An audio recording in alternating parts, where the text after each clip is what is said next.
শুনুন, সিপন শাড়ি পরে, লম্বা ব্লাউজ পরে, লম্বা হাতের ব্লাউজ পরে দেশে দেশে ঘুরেন। শুনুন, হজ মৌসুমে হজ করেন, রমজান মাসে উমরা করেন।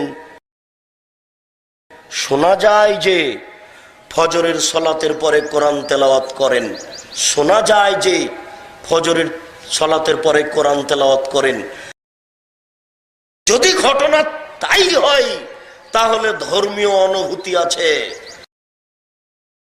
যদি ধর্মীয় অনুভূতি থেকে থাকে, 40 বছর পরে যদি বিচার চলে, এই কটূক্তির বিচার চলে না কেন? 24 ঘন্টার মধ্যে কটু মন্তব্যের বিচার করতে হবে, এটাই শরীয়ত। আমি কিন্তু হজে আর তাবলিগ জামাতের দুইটার গুরুতর বিরোধী।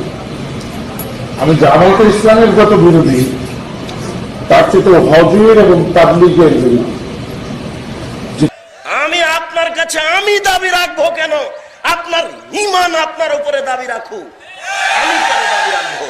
আমি জানি যে আপনি রমজানে উমরা করতে যান, দেশবাসী জানে আপনি হজ সফরে যান, দেশবাসী জানে আপনার পোশাকের কথা। অতএব আমি কেন চাইবো আপনার ঈমান দাবি করুক? আপনার ঈমানের দাবি থাকা উচিত। এই বাংলার মাটিতে যেখানে শতকরা 90 জন মুসলমান, সেখানে নবীর উপরে কটু মন্তব্য হবে মানে? আপনার মতো এরকম ধর্মীয় অনুভূতি মানুষের নেতৃত্ব দেওয়ার চেয়ে মাটির নিচে যাওয়া ভালো।